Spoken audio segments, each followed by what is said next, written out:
Alright folks, Alistair McConaughey here from A Force for Good. It's 1 o'clock, it's Saturday, and I'm just waiting for people to come on board. It's 1 o'clock, it's Saturday, it's Scotland, and it's A Force for Good's street stall. Now normally, on a lovely day like today, we would be out on the streets of the great British city of Glasgow. Now, for various reasons which you're well acquainted with, we can't do that today.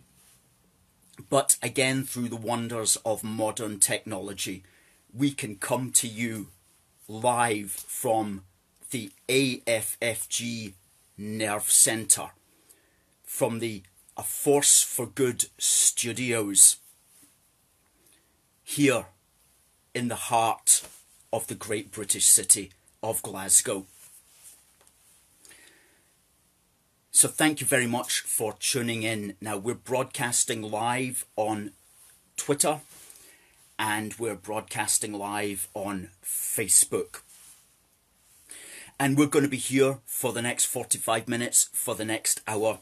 And it's going to be as if we were on the streets of the great British city of Glasgow. It's going to be as if we had our table laid out in front of us with our magazines, our Union Heart magazines, with our leaflets to give to people, with our fantastic activists, and with our massive Union Jack flags flying high. And as far as big flags go, you cannot beat A Force for Good for big flags. When we're out on the streets of the great British city of Glasgow, we have an 8 yards, 8 meters, 8 yards, whatever, flagpole with an 11-foot by 6-foot Union Jack flag, and believe me, that brings people to our stall. So we're going to have to just make do with our AFFG flag in the background for today. But I want you to imagine that you're passing us and maybe you've got questions for us. So fire in a question there. If we can answer it, we will. We've also got a set of questions that we want to answer anyway. So we can't be out on the streets of the great British city of Glasgow, but we can do our virtual street stall. And we're thinking we're going to do this on a regular basis, certainly until things return to normal, because we're getting quite attached to this idea. And we need to build our social media, and we need to build our video following. And this is a way to do it. It's a good way for us to do it from our headquarters here in Glasgow. Now, if you can share this, please share it on Facebook. If you can share it into a Scottish Nationalist page, that's even better, because we do love our Scottish Nationalists and we love it when they get annoyed with our message. And if you can retweet it, please retweet it with a comment, because if you retweet this broadcast with a positive comment to your followers, we can then retweet that tweet to 24,000 of our followers on Twitter, okay? So if you see something that you like on AFFG's Twitter page, retweet it with a comment. When we see that, we will then retweet you to 24,000 of our followers. So that's a great way for you to get heard and seen as well. And we'll certainly follow you back also. So please spread it around, folks. Now, the first thing when we're standing out on the street, you know, if you're just like a normal Joe and you come up to us, you're going to say, well, what's all this about? What are your aims? Okay, so let me go through our aims, our 6 aims, and let me go deep down into them to speak about them. Now, the first aim of A Force for Good is to maintain the British Union. by which we mean Scotland, England, Northern Ireland and Wales joined together in one unitary state to maintain that which we've had in a variety of ways since at least 1707. But as you know, A Force for Good likes to go way back into history, and we like to talk about the Regal Union of 1603, and we like to go even beyond that to the social and cultural unions which have been built up in our islands since the dawn of time, which the political union was really just legitimising in a way. So it's to maintain the British Union. And, well, how do you go about doing that? Well, the way we go about it is we have to have a goal. We have to say we need to raise the number of people who support the British Union, who support Scotland in the United Kingdom. We need to raise that from what it is at the moment, or at least what it was back in 2014, which was 55%. We need to raise that up to at least 65% of the voting population who will vote to keep the United Kingdom together. We cannot allow that 55% to get any less, because if that gets less, it means the Scottish nationalists and the forces of division, the forces of separation are moving stronger. So we need to build up from 55% to 65%, another 10% minimum, and that should be the goal of every pro-UK political party in the United Kingdom, is to move to shift support for the UK from 55% up a minimum of 10% to 65%, and ideally back to what it was before 2014, which was 75%, okay? I mean, it's absolutely absurd when we think about it, that a crazy idea like destroying the United Kingdom should have gone from a baseline of 20 to 25% right up to 45%. That's a disgrace. That's an absolute disgrace. What happened? Well, a lot of things happened, and we've examined those things in depth. But we cannot have it to go from 45% up 6% even, because that means they will win if there were to be a second referendum. And I'm going to get to that in a moment. But think how close they actually are to getting their way. And on that topic, I just want to mention very briefly that some people will say, oh, give them a referendum and they'll lose. Well, that's a very risky proposition. But then they'll say, well, if they lost, it would put it to bed. No, it would not put it to bed. If they lost by 48 to 52, do you think that would put it to bed? Of course not. It would be game on for referendum number 3.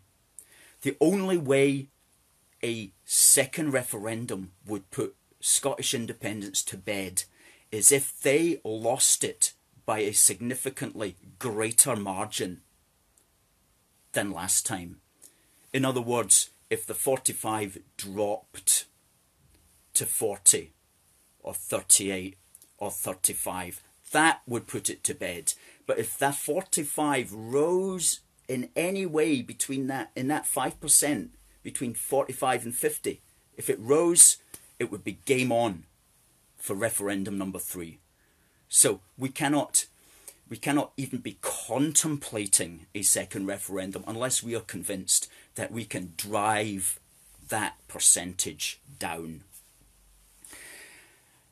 So yeah, what we need to be thinking about then is ways in which to get that 55% up to 65%, and increasing support for the British Union by at least 10% is one of our very basic goals here at A Force for Good. Now, how does one go about that? Okay, that brings us on to our second aim, which is to keep Scotland British.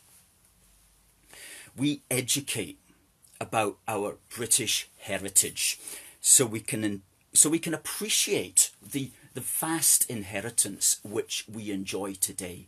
You know, some of the Scottish nationalists will go, what's the Union ever done for us? Which is exactly like the Monty Python sketch. Well, apart from building the entire city of Glasgow that you live and have your being in, apart from that, mate, you know what I mean? Everything is British. Everything has been created in Scotland. Oh, essentially prior to devolution. Everything that all the motorways, all the bridges, the only bridge that's been created since devolution is the one that's still not even finished yet. But everything else, the beautiful buildings in the centre of Glasgow, all created as a consequence of the British Union. Everything modern post-war that really kick-started the economy, the motorways, the new towns, okay? Several new towns were built in Scotland during the 60s. Entire towns were built. And you know what? We didn't need a single SNP, MSP to try to stick his oar in, or to try to do it wrongly, or to muck it all up. Okay? All it needed was a Secretary of State, I think it was Tom Johnston, Labour man at the time, who basically said, let it be done. And all these new towns just came into being.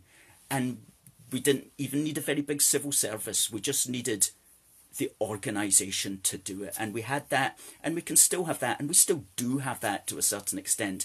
It's just that everything now has been complicated with devolution. So everything doesn't actually get done any faster. It just gets done a lot slower, and there's a lot more bureaucracy involved in it. So anyway, we educate about our heritage, and we do so online every day on Facebook, on Twitter, on Instagram, on YouTube, and you can follow us, please, on all these platforms. Our Twitter page is going through the roof. 24,000 followers. That's incredible. And every single one of these followers, 99.9% of them are genuine followers. They're not bots. They're not people, machines pretending to be people. They're not people pretending to be real people. They're real unionists and pro-British people. So we have 24,000 real good followers. And if you're following us on Twitter or Facebook or Instagram or YouTube, thank you very much for doing it, because it's the way we get our message out. Our third aim is what we would say, summarise as turn Scotland red, white and blue. Red, white and blue. By which we mean increase the visibility of British symbolism, such as our Union Jack flag. And we do this through our amazing street activism, whether that's our street stalls when we're able to get out there, or whether it is our thin red line of activists who stand up and witness to the United Kingdom as the Scottish nationalists, as the separatists pass by on their so-called marches, or slouches to be more specific. So we're raising the profile of British symbolism. We're reminding people that Scotland is British. And I want to get to that, as I say, in a moment, because that's crucial to the whole thing. Crucial to the whole thing. Scotland has to stay British. We have to find ways of enabling people to understand that Scotland still is part of the United Kingdom. Because, you know, the Scottish National Party want to get rid of all symbols of the United Kingdom. They see if you can get it out of sight, you can get it out of mind. And so they want to pull down the Union flag wherever it is seen. And they have a specific agenda to do this. And Nicola Sturgeon has passed a direction, as we keep saying, but we need to make sure people understand this.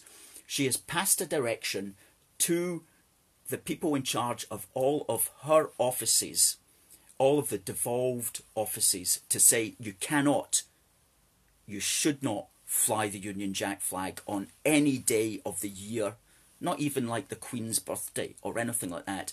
She's only allowing it to be flown on Remembrance Day.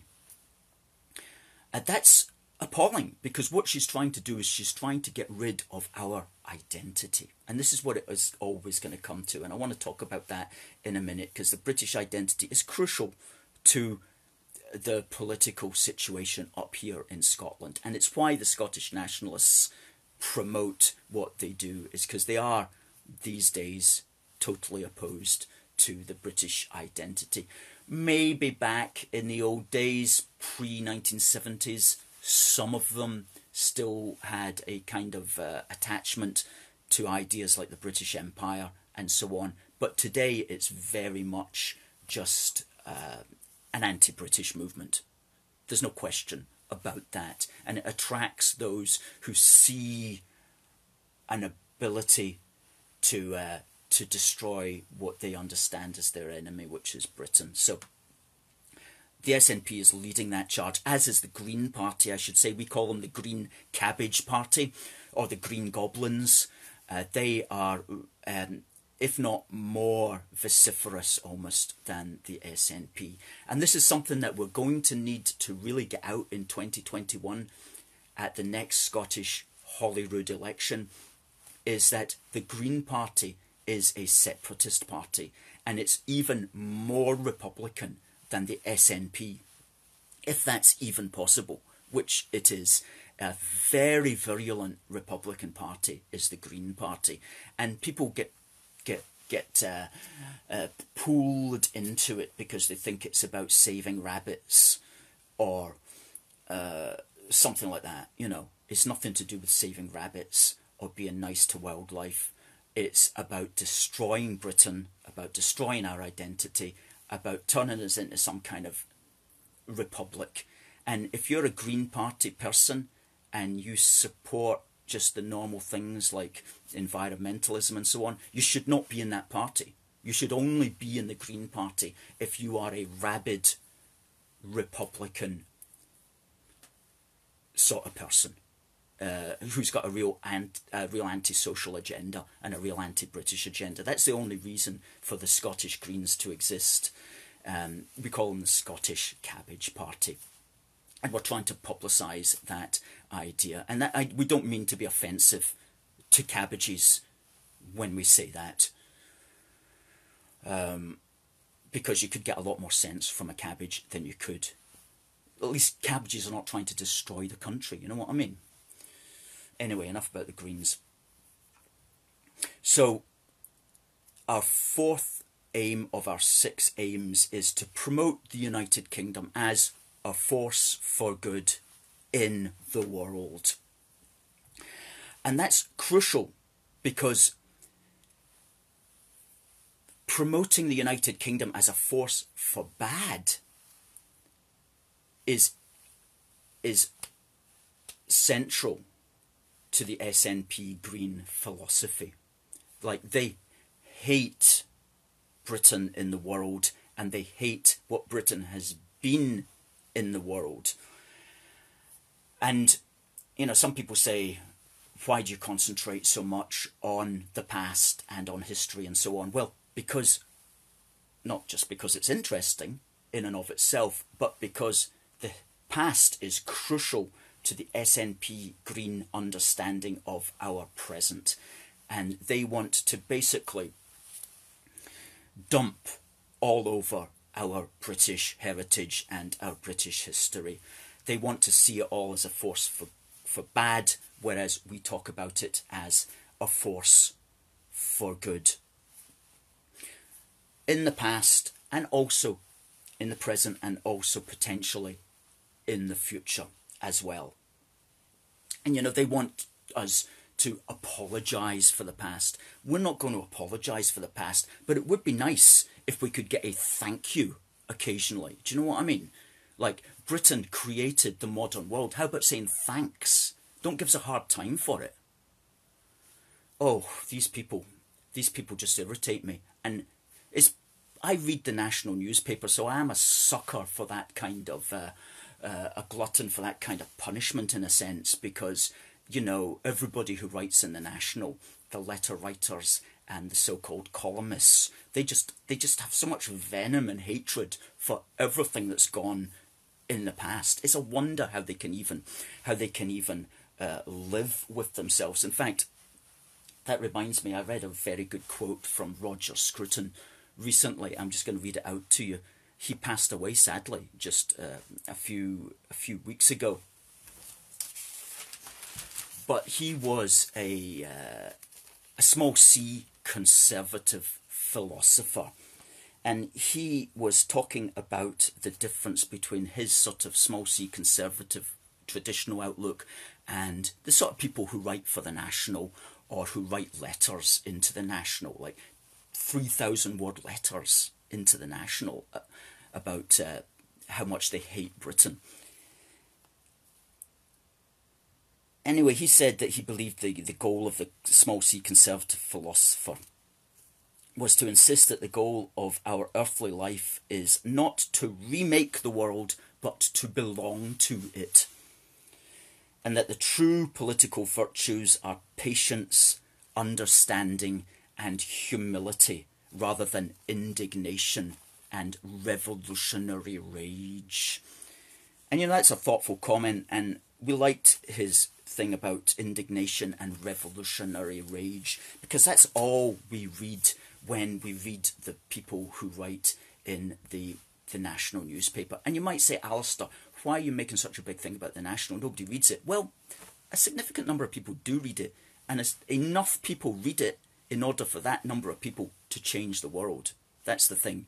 So if there's a significant number of people getting fed this daily diet of bile from the Scottish nationalists, then that's a major concern for us, you know.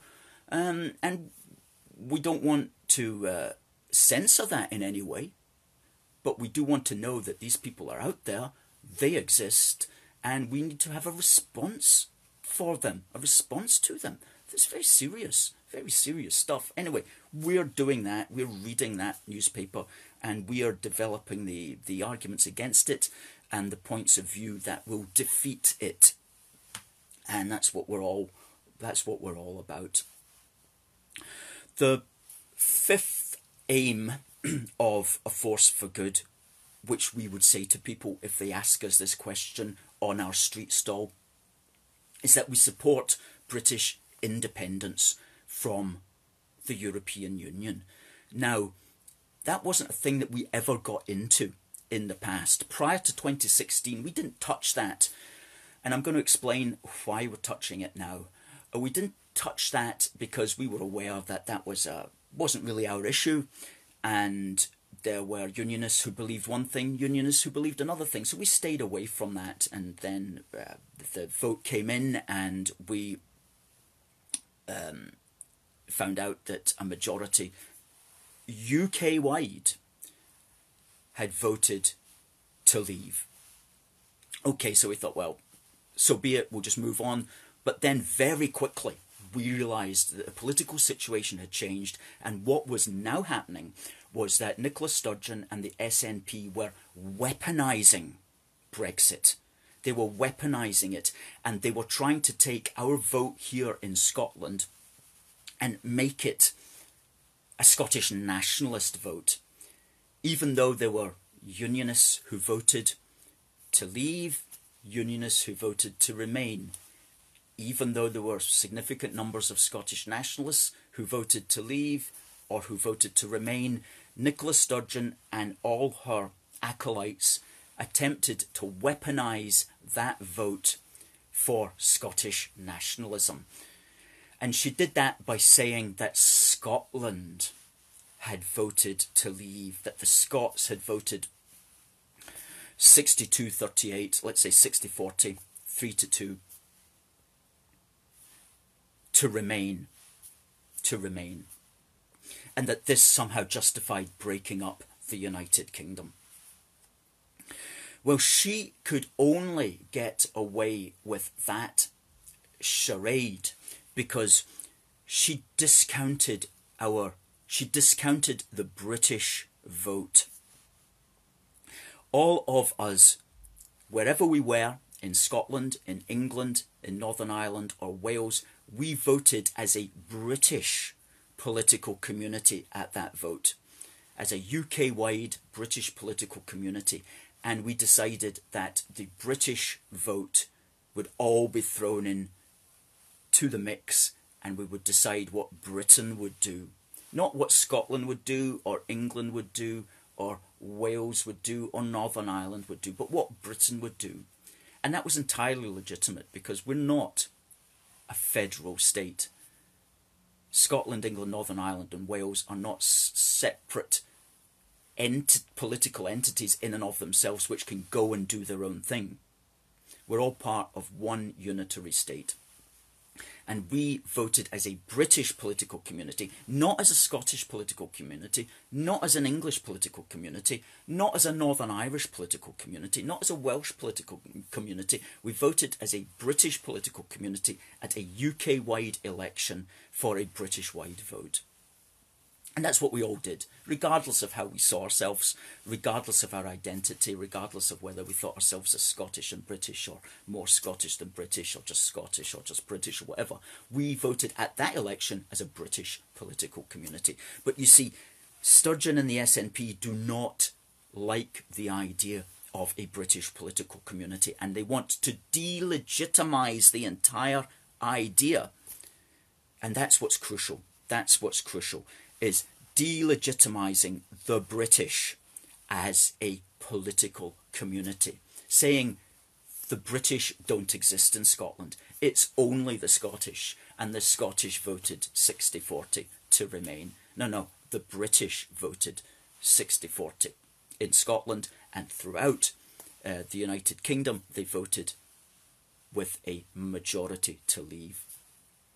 So we saw immediately as an attack on our British identity and the very nature of the very legitimacy of a British political community. She sought to undermine that and to pretend that it doesn't exist. And to the extent that she continues on that theme, which is kind of old hat now, but to the extent that she continues on it and others continue on it, they are essentially saying that the British political community is illegitimate.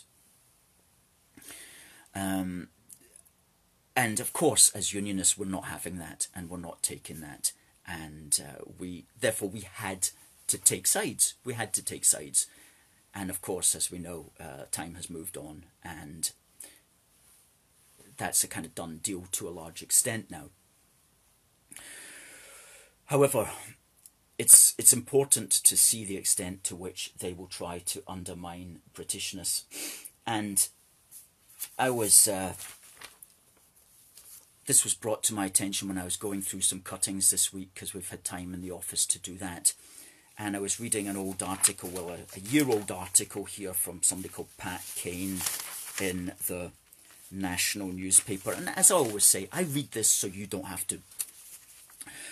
And he was asking the question, what should we do about these troublesome people in Scotland who insist on thinking of themselves as British?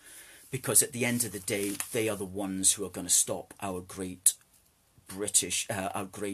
Scottish Republic from coming into being. So what can we do to try to convince the British in Scotland to join our side and destroy Britain? And, you know, I think by the end of his article, he realised what a pointless, fruitless task that would be. And it was interesting that how he came to that position. He realised, as far as he was concerned, that in fact being British wasn't something that he wanted to encourage, and it wasn't something to be proud of, because again, bringing up the past and his particular interpretation of the past and how the Empire had been bad and how we were not apologising for it. As I say, we don't apologise, but we are waiting for a thank you, okay? We are waiting for a thank you from you guys. That's an interesting point that's never heard. Like, we're just meant to go, well, you know, the British Empire, some of it was good, some of it was bad. At the end of the day, we have to weigh up the pros and cons, blah, blah, blah. And of course, we should do that. But at the end of the day, also, when we're confronted with people like him, we don't go there. We just say, listen, mate, say thank you, or get out, you know, because we cannot be putting up with this nonsense. We've been putting up with it for too long. So yeah, number 6, our 6th aim, defeat the Scottish nationalists at the ballot box. And as we said earlier, that involves defeating not just the SNP, but also the Scottish Cabbage Party, the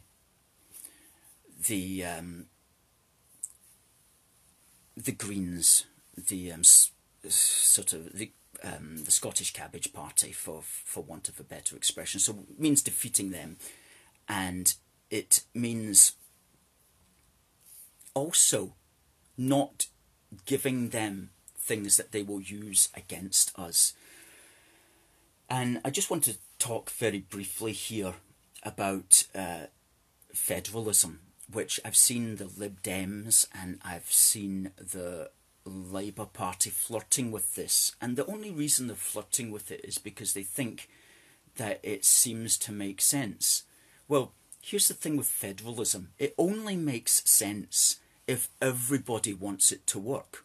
So if you're living, for example, in the United States, which is largely a federal system, everybody wants the United States to stay together. So it works. Okay, you can devolve large powers to the states, and it will the unity of the USA will still remain strong, because it's got a strong centre, and everybody throughout the USA is largely patriotic, largely. So it can work in those situations, but where you have a significant number of people who don't support the central state, such as you have in Canada, then it only hangs together. If you have a federal state, it hangs together by a thin thread. And the same thing would be the case in the UK, because we do have a significant number of people and a significantly powerful political party here in Scotland who are not interested in making federalism work. They're interested in taking what powers you may give them to use against the central state. So it is the height of folly to imagine that you could set up a federal state and you could give Holyrood even more powers, and that somehow that would hold the country together.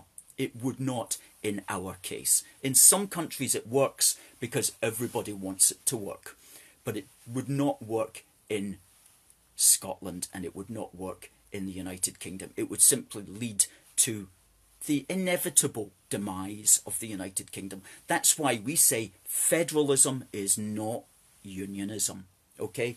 And when we're on the streets, we give out this federalism, why it is just a stepping stone to the breakup of Britain.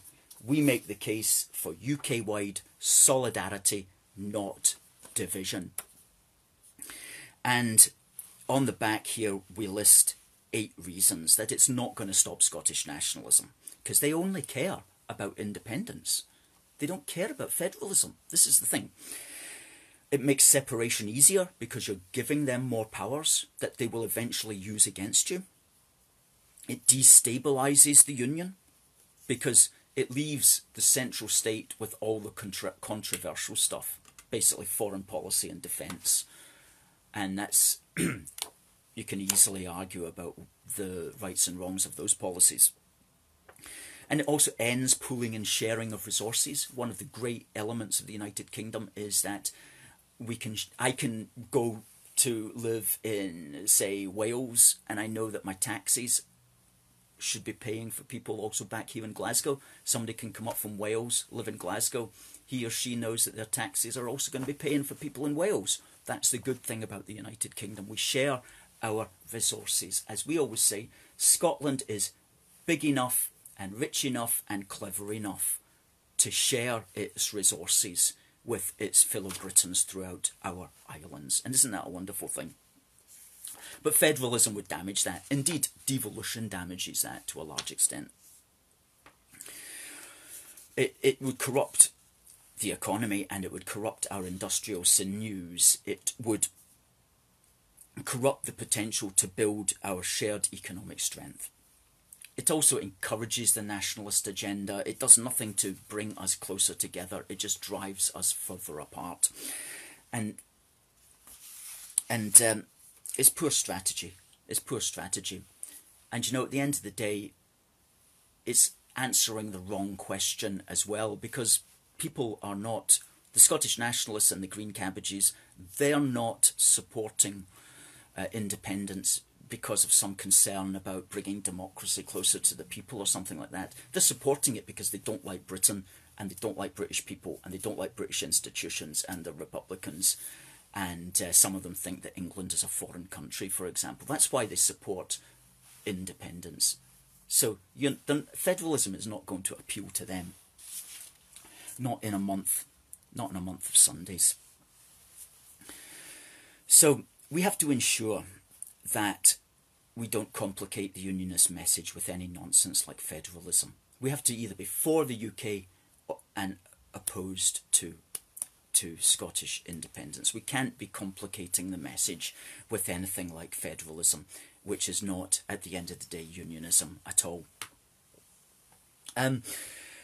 So that's leading us on to 2021 and what is going to happen there. Now, here's the big thing, the big talking point of the Scottish media. I was going to say the Scottish nationalist media. I may as well have said that, to be frank with you, and now I've gone and said it. So the big talking point of the media here in Scotland is Boris Johnson going to give Nicola Sturgeon a second referendum if she asks for it? Well, do you know what? If I was a politician in Labour or Lib Dems or Tory, I wouldn't even countenance that question.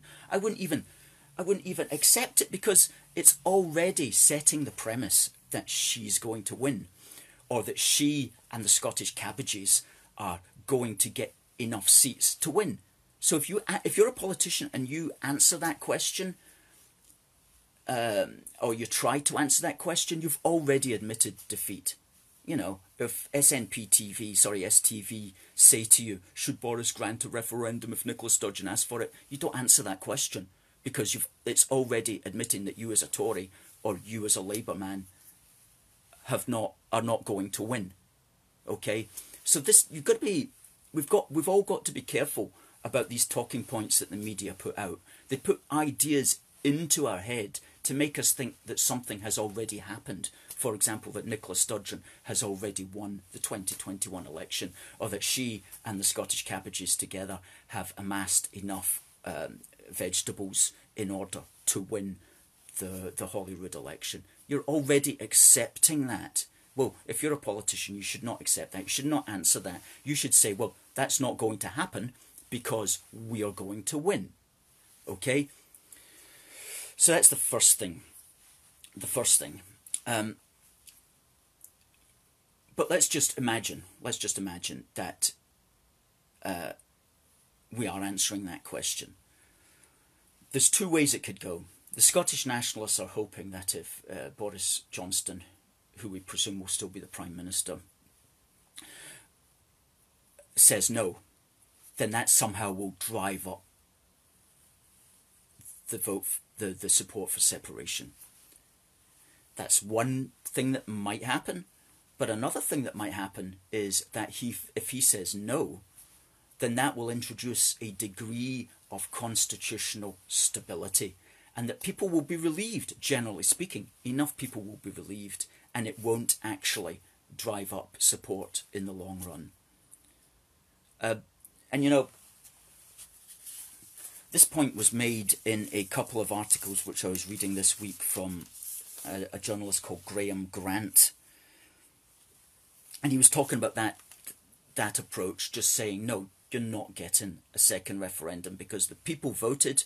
They voted in 2014, and you, Miss Sturgeon, should respect that vote.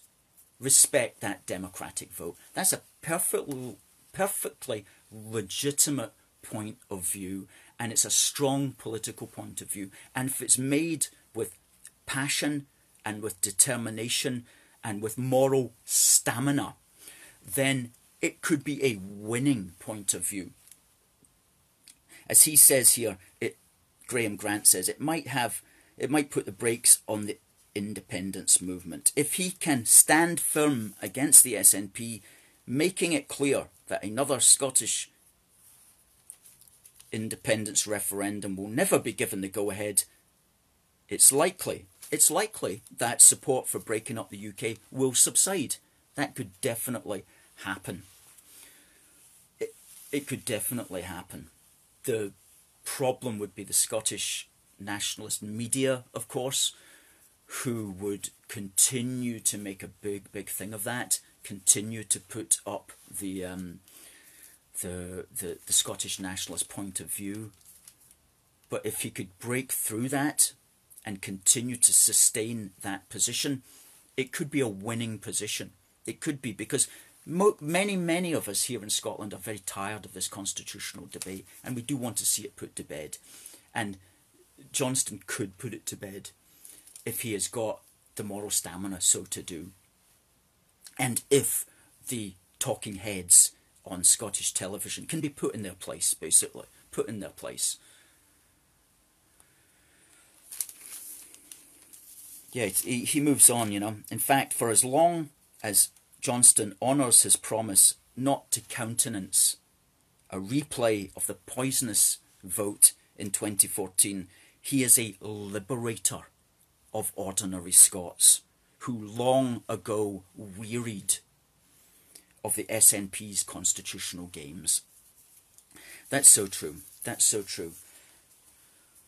But from our perspective, the only problem is going to come from the Scottish media, who are going to keep pushing the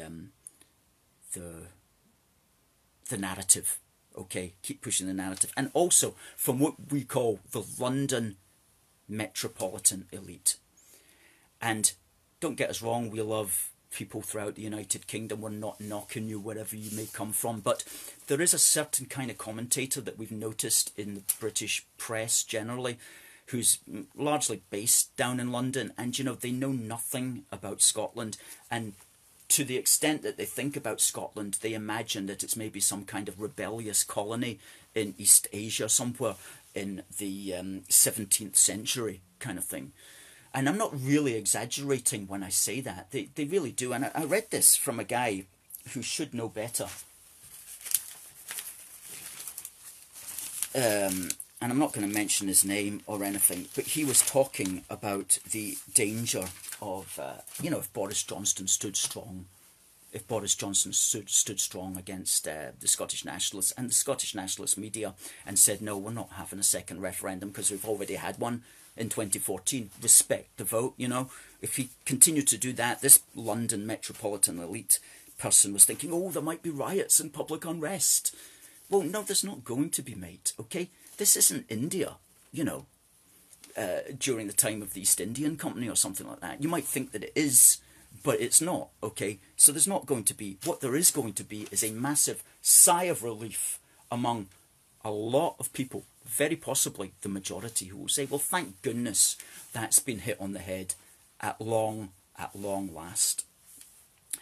So we would say to Boris Johnson, have courage and just stand up there and speak for all of Britain. You're the British Prime Minister. You have the responsibility to hold this union together. We rely upon you to do that. You have a mandate to do that. Even the SNP gave you a mandate to do that. How did they do that? Because they're in Westminster. They stood on a participatory ticket to join the British Parliament at Westminster. And a number of them, what was it, number 35 or whatever, were elected, along with Tories, Labour and Lib Dem. And all the Scottish MPs, 59 of them, have gone to the British Parliament. They sit in the British Parliament. By so doing, they give the British Parliament a mandate to make the choice on behalf of all of Britain. And when we voted for these candidates, we also gave them a mandate to sit in the British Parliament. And so the British Parliament has a mandate to make this decision and to keep the United Kingdom together. And whatever may happen next year, our British government and British Parliament have to hold the country together, and they have to say no to a second referendum. Now, of course, some people will then say, but Alistair, are you feared of having a referendum? Well, as I said at the start of this broadcast, there is no gain for us to have a second referendum unless we are going to win massively. Unless we drive the 45 down to 35, unless we widen that victory, there's no gain for us. There's absolutely no point for us to do it. And in fact, if we were to do it and if the gap was to narrow, then that's a big loss for us. That's a big danger for us. So only an idiot would go in and encourage a second referendum unless you were assured that there was going to be a greater margin of victory for unionism. As well as the moral point there, which is that why should we constantly call into question our existence as a nation? Constantly calling the United Kingdom, our country, our nation, into question through referendums like that is morally wrong.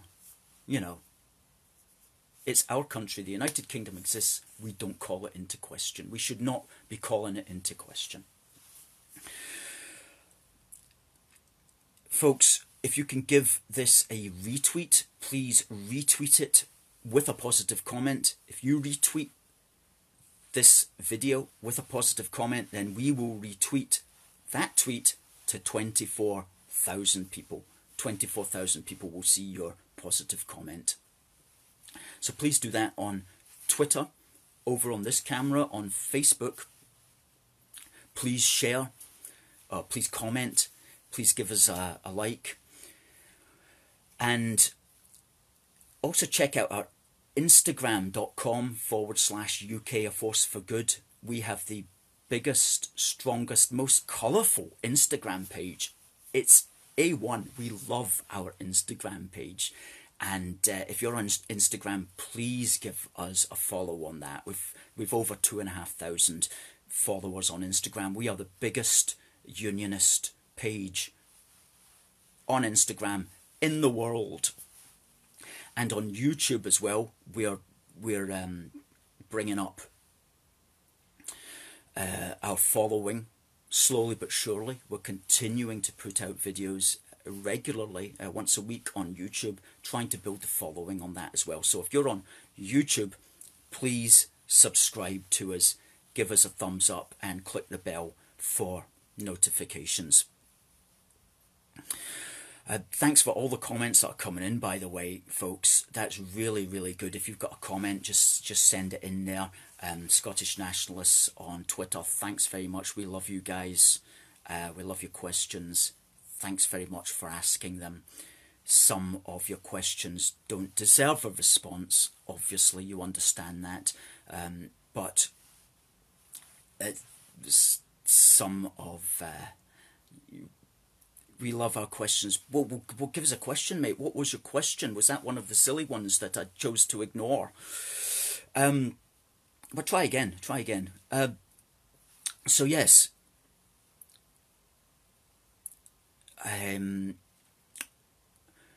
Give us a follow. Put it out there. Hashtag UK A Force for Good. Hashtag Scottish and British. Hashtag British and Proud. And you know, check out our shop online, which is at aforceforgood.uk. We have a shop with these slogans, Scottish and British. That's our biggest selling t-shirt and our biggest selling hoodie. aforceforgood.uk. Check out the shop there. And also check out our legacy site, okay? That we were established in 2012, okay? And from 2012 to 2018, we ran a forceforgood.org.uk website. It's still up there, still a lot of really good stuff and some amazing speeches that we gave down in London over the course of 5 or 6 years. Some amazing stuff, real hardcore British Unionist philosophy, educating everybody, educating us all about the Union. And our latest website, of course, is a forceforgood.uk.United Kingdom. Fantastic, fantastic work. Thanks for the comments there, and thank you. We do appreciate you watching. Please share if you can. Please share into Scottish Nationalist pages as well. This feed will continue to stay up.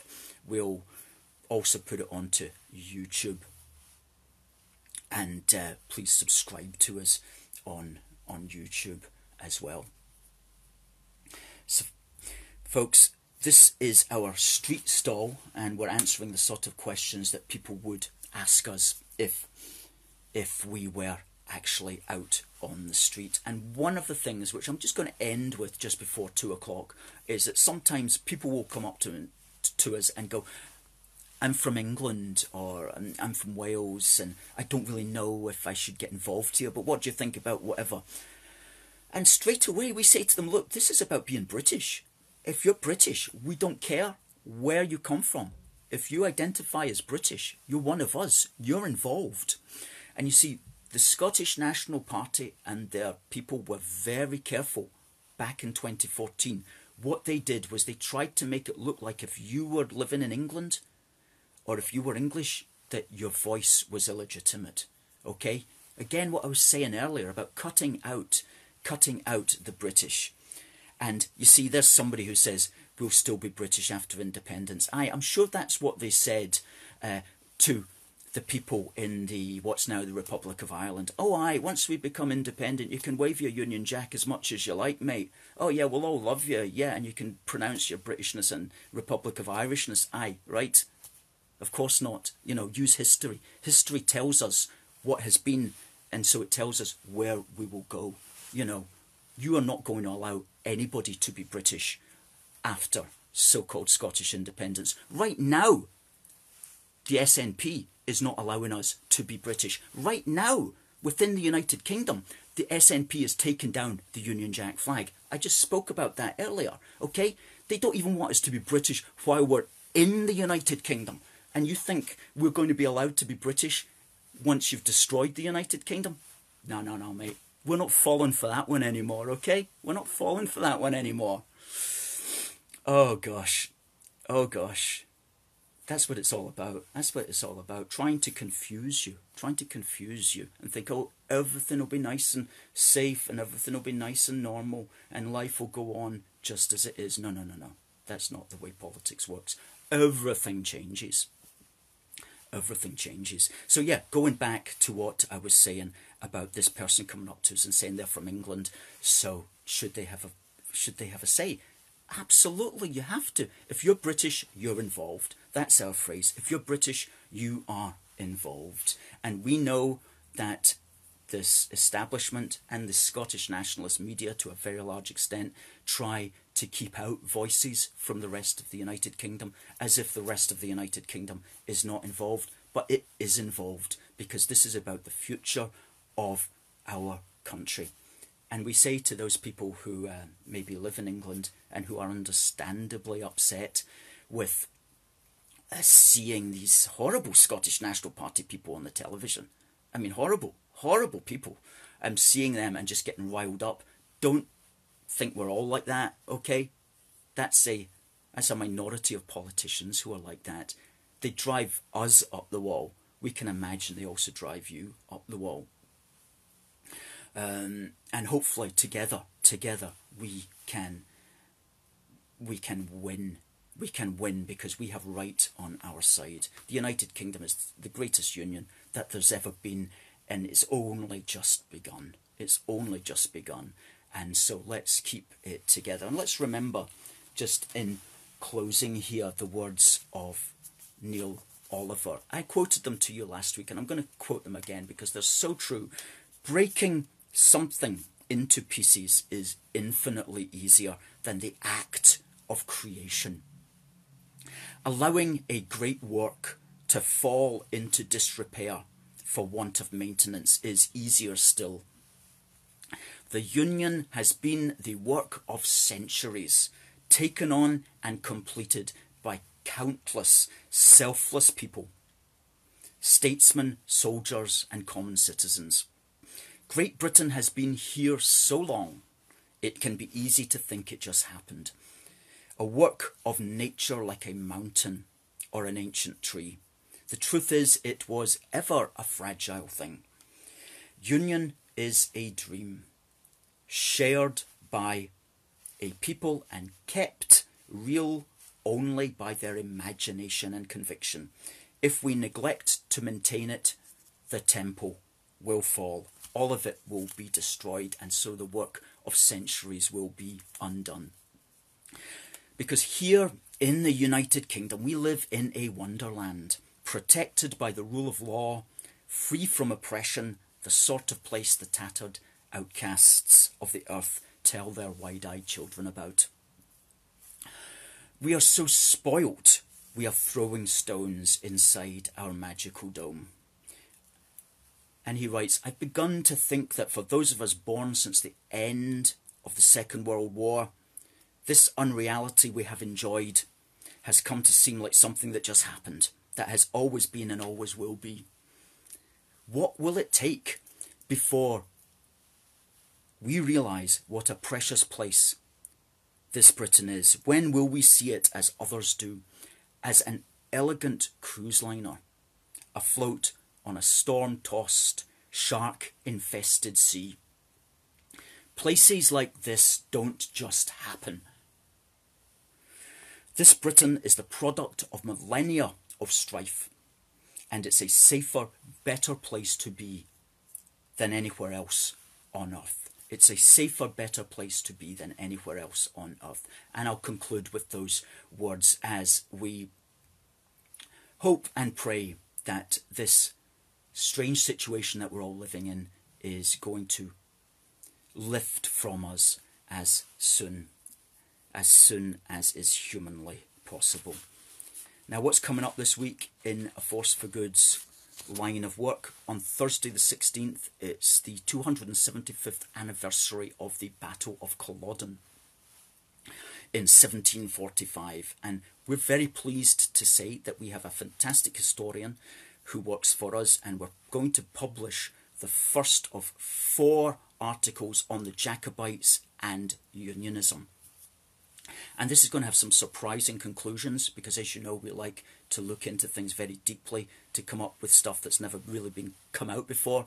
And he's going to show the extent to which it was a movement throughout the United Kingdom at that time, and lessons that we can learn from that. So it's going to be a really original piece of work. It's a 4-part series. We'll be publishing the first one on Thursday, which is the 275th anniversary of the Battle of Culloden in 16th of April 1745.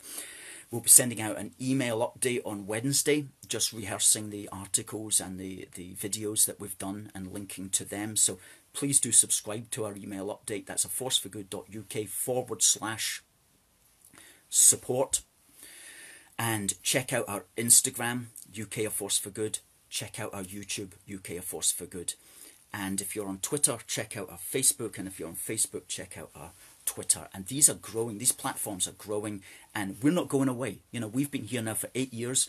The Scottish nationalist media has ignored us for 8 years. Like, never had me on the telly even. Never will, probably. But hey, we don't care, because we are building the truth. And see, if we ever get on the Scottish nationalist media, believe me, they're going to hear my opinion on why they've kept us off for all these years. But you know what? Who cares? Who cares about them? We're building our media, and our media is reaching the people who need to be reached. And we're entertaining everybody. Ladies and gentlemen, please share if you can. I'm going to conclude now. It's just coming up to 2 o'clock. And this is the Easter weekend. Tomorrow is Easter Sunday. Please have a blessed Easter Sunday. And God save the United Kingdom. And God save the Queen. Thank you for watching.